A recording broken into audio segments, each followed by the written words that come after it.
Yeah, that's what was that? Street Fighter, wasn't it?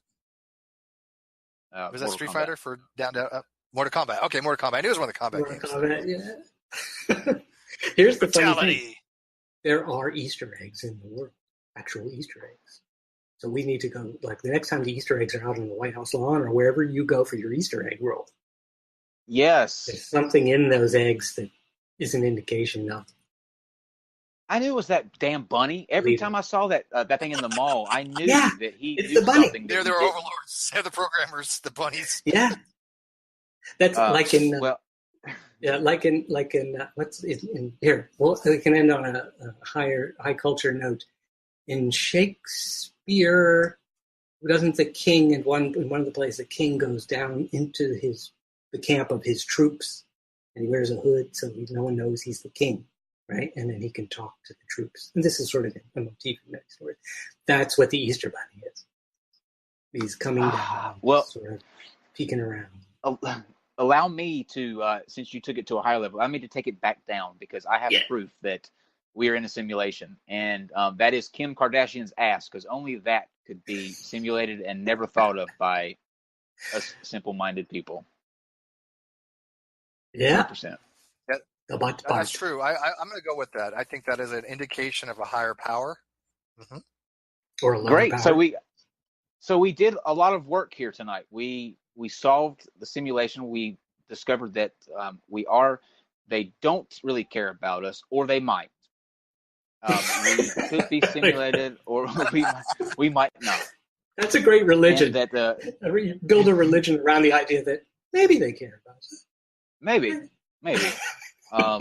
And most importantly, we found evidence like Kim Kardashian's ass and the evil Emperor Easter Bunny all point to, yes, we truly are in a simulated, scary as hell and freaky reality. Love it. Yeah, in reality. All right. Steve, awesome. God, this was fun. You guys got to come on at least once a month. We got to get. Can we bring these guys back at least once a month if they have time, if they want to? I just nerd out with you guys. You guys are the What's the next one best though? at this. That's the thing. Oh, I don't know. It's Halloween. Kim Kardashian's ass. Something with ghosts. Ghosts, paranormal, supernatural kind of zombie stuff. Apocalypse. Awesome. What if we were living in a zombie apocalypse? Yeah, I would be on crossbows. You would be on small arms, and Phil would be dead. He's actually not going to survive. That's an interesting one because I don't actually. Zombie is not generally my thing, but one of the things that always frustrated me about zombie things is, if I'm correct, they rarely address. They never actually go into what is it that caused the zombies. If they do, it's some sort of tossed off thing, right? So for what the if scenario, we can only change one. We can have one magical imaginative thing. So it would be, what is that thing that caused that? And all the ramifications have to come from that thing. That could be fun. Yeah, that could be fun. Yeah. Zombie apocalypse. Okay. Matter of fact, it's a Halloween episode. We already got. I know we still have so much planned next month. We still have like the last. I think is last week still open, or we only have 2 days left in October that we didn't fill. I know we have the 10th open. I think we got two, I believe. So we got to do a supernatural episode at some point. I found some people that actually tell ghost stories, and we might be able to get them on. Well, I've already got on Halloween actually. The host of Weird Darkness, who is he's fantastic, and his podcast is incredible. He does true to life ghost stories, and he used to be a voiceover actor, really phenomenal. He's going to come on Halloween and actually take us through the most frightening, scary story that he has been told since he's been on the air. And so that's going to be a lot of fun. That's going to be actually on Halloween Day. So we'll be terrified together. But Steve, do you want to read what the masses have to say in the super chats? Yeah, I'm pulling that up as we speak, a matter of fact. So just give me half a second here. Sure. And join us, guys, on October the 2nd.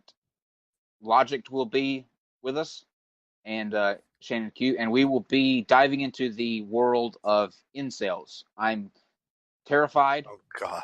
Of what's going to happen on that episode. I'm serious. They're vile people. I mean, just vile people, and I don't know what's going to become of to say the least.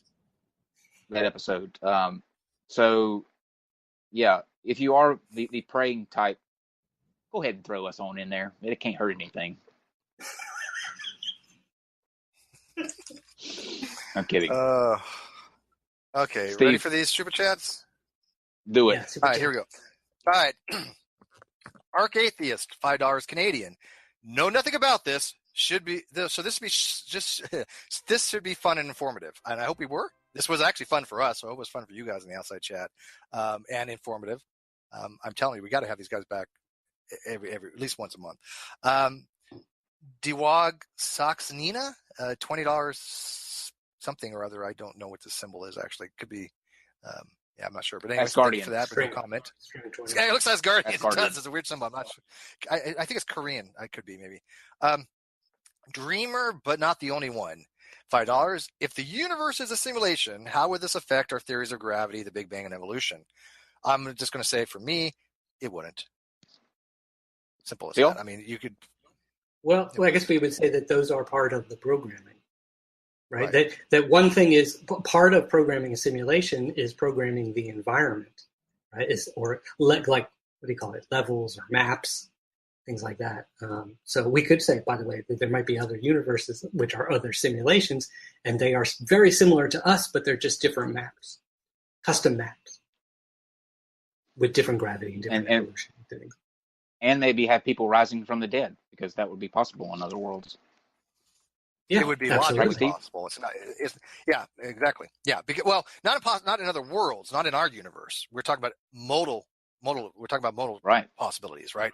So there's a difference. Absolutely. Possible worlds, then yes, because you're saying that it's not logically impossible. But in our universe, it's biologically and physically impossible. So no matter where you go, if I went to Andromeda, the laws are going to be the same, right? The principle of anthropic principle laws are going to be similar throughout the universe, right?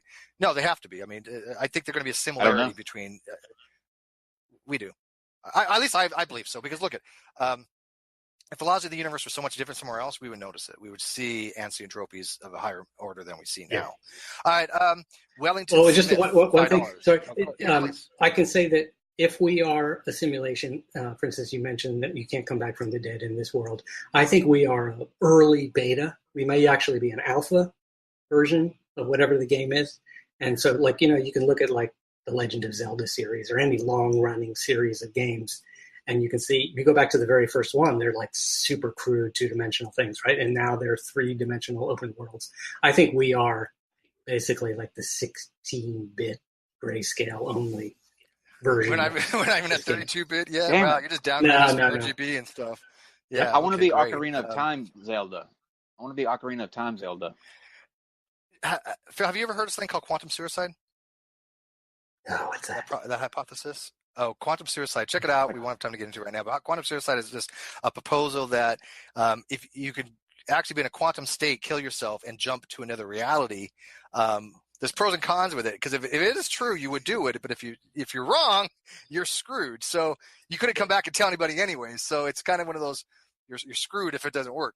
But there's something called quantum suicide where you can kill yourself but come back in another reality. In quantum mechanics, it actually it's really scientific actually. But anyways, back to super chats. Wellington Smith, $5. Does solipsism relate to simulation theory? Phil? What the? I went to University of Maryland. We touched on it a little bit, right? The idea that you're a brain in a vat. Oh, your reality is what you see. The Matrix. You can't be sure that it's basically. Yeah, that's pretty much the Matrix, and it's a similar situation that you would have no idea. So once you create that kind of logic, that's what I meant about you sort of. This question can shut down very quickly if you do that. So you can look at But do you know who else can shut it down though? Seitan Bruggencate would be, I think, a coder in that argument. He is able to tell a brain in a vat a mile away. So he's gotten very good at that. It's funny. One of these days, I'm going to have a discussion with him on some of the arguments against brain under the vat. Like Hillary Putnam has arguments using constraints, linguistic constraints against brain under the vat, and Wittgenstein has similar type arguments. So I don't think we might also be.